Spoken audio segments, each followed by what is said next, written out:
tayo'y magsama-sama at magtutulungan, ang nakikita ko ay isang palaisdaang mayaman at pinagmulan ng mga produktong pangisdaan, hindi lamang para sa ating bayan sa Pilipinas, kundi sa Asia at sa buong mundo.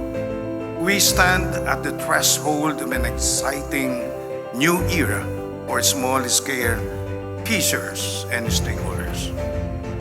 Together, we are taking an important step that I believe will make significant waves in the national fisheries sector.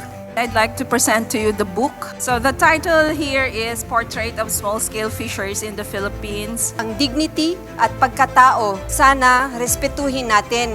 Alamin natin ano yung nirerespeto natin sa kanila.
I wish you work hard, hand in hand, with our researchers and scientists and of course with us, the fishers. Isama nyo rin kami. Graduate din kami sa UEE. Alam niyo bang UEE namin? University of Actual Experience.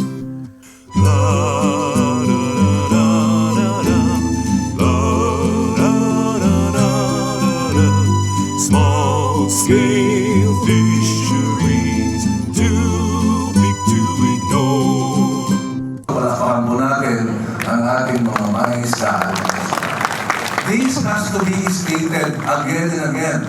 This we have to tell the world, and this we have to tell our economists that has PhDs.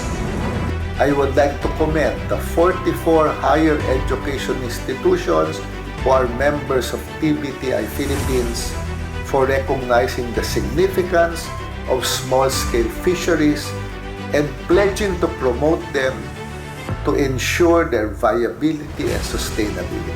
Everything is interconnected, both on large scale and a small one. Nag-aambag din ang mga katutubong mangingisda sa responsableng pangingisda, sa responsible seafood sourcing. Kasi yung mga marine protected area natin, yun ay pinakabangko natin. Para sa kapakanan ng mga susunod pang henerasyon, hindi na sabi ng sa iba kwento na lang daw pagdating ng panahon. We must unite to defend our maritime heritage. Their experiences in combating climate change. Po-portray talaga yung way of life nyo at napupush yung advocacies ninyo po. We have specific programs that have been developed by our government agencies to enhance or support. We need a national agenda, a research agenda that would move toward solving at least some of these problems. Let us capacitate and let us empower all fisher folks. Our goal is to foster a meaningful dialogue and collaboration that will contribute to sustainable practices. Mahalaga po na malaman nating lahat, na ito hong usapin ng pangisdaan ay hindi biro.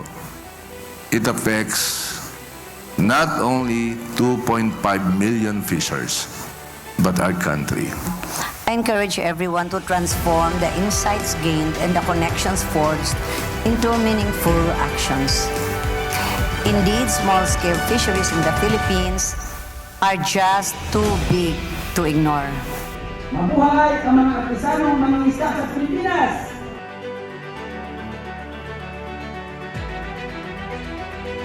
I hope that this conference will be the beginning of a very meaningful journey, and of course the beginning of a new collaboration, a new spirit of collaboration that will take us further towards the blue economy.